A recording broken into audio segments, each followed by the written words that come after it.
for anybody that has not seen this at all or is not at all familiar, the name of the sport is CORE. And the reason I chose the word core is because everything revolves around the core of the playing field. Obviously, we got one goal that everybody's going to play on, and it's hanging in the core. And the objective of the game is to earn your way into the core. To start the game, the outer ring is worth 1, and then it goes 2, 3, 4, and 5. That might sound kind of counterintuitive to basketball. The further out is worth more, but the mentality of the game is earning your way into the core. So this is almost like the bullseye or the end zone. So that's why it's worth more here.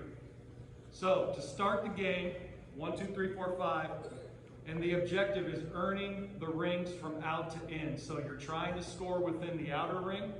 Once you score within the outer ring, then you're trying to score within the next ring in, then the next ring in, then the next ring in, and finally the core.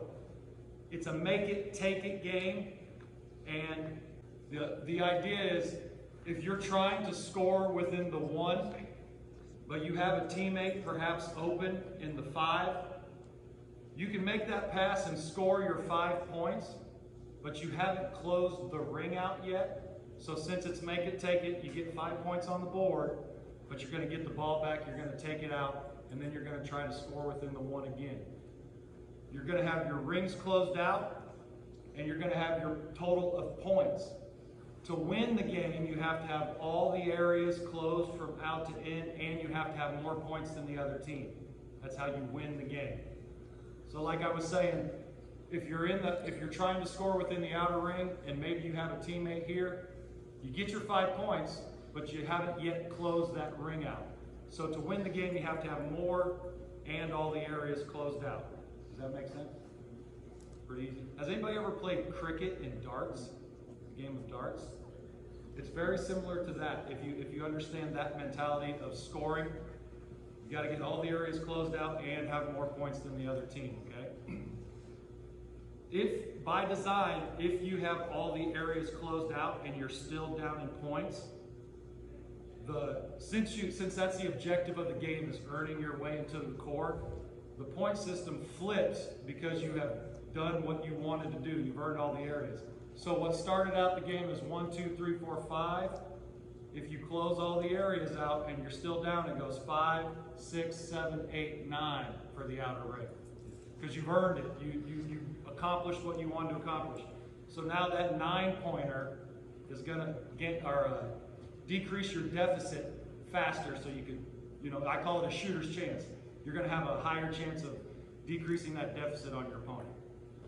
Okay, if you understand that, there's a couple, like an offensive strategic wrinkle and a defensive strategic wrinkle. Offensively, that outer ring, the farthest line is out of bounds, but the next one in, that's the longest shot you're going to have to make. That's 33 feet.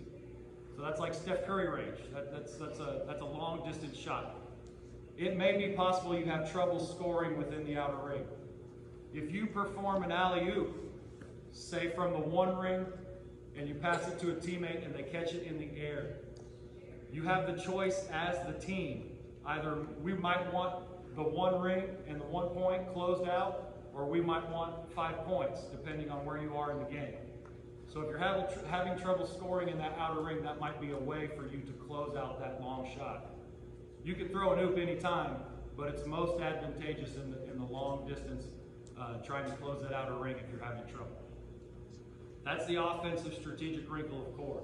Defensively, the wrinkle to counteract that, let's say blue shoots the ball and red gains possession. They get the rebound. They have transitioned from defense into offense.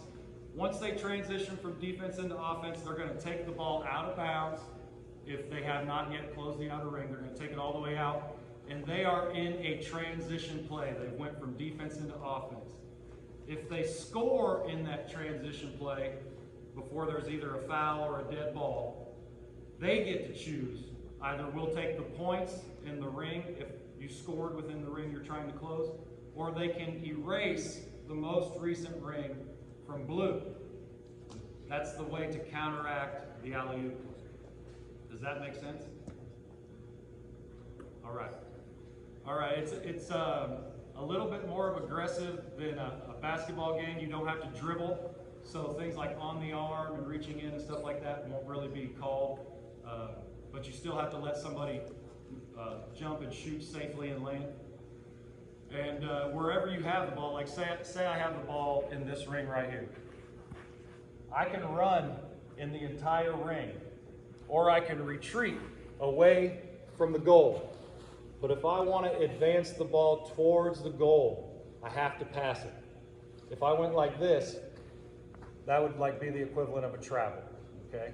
So I got this whole ring that I can run in, or I can go back.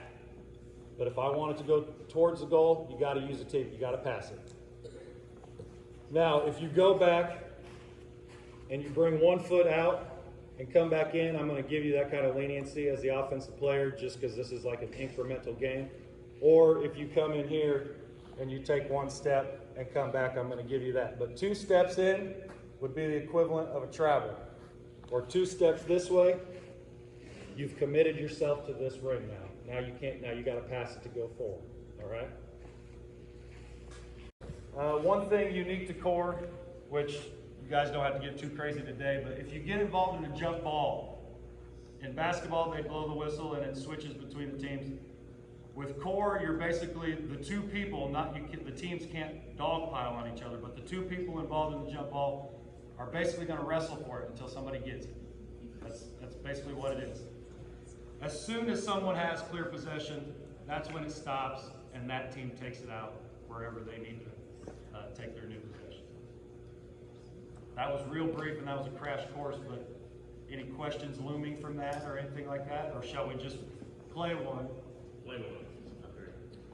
So if your team has possession of the ball, are your teammates allowed to go anywhere in the... Yes, good question. So like I said before, your main objective is closing the rings from out to in, but really what you want is an open shot. And like my train of thought is, even if I'm trying to close the outer ring out, if I have a teammate in the 5, I'm going to take 5. I want to run the points up to make the other team chase it. And it's a little bit of a compass. So yes, your main objective is closing the rings from out to in, but the movement, people are going, cutting through the middle, curling or up, dive. You're basically looking for the open shot regardless of where it is on the floor, because if you make it, you're getting the ball back. So you're just trying, if you get something out of sequence, that's great. You're getting points and it's just continuing to go up. And since it's make it, take it, the other team is now chasing you basically. So as long as you keep scoring, you keep getting the ball back. So yes, if you're trying to score within the outer ring, your teammates will be moving all throughout this area. So if you can catch them in the 5 or the 4 or the 3, that's great. Okay? Anybody else? Shall we play one? See how it goes?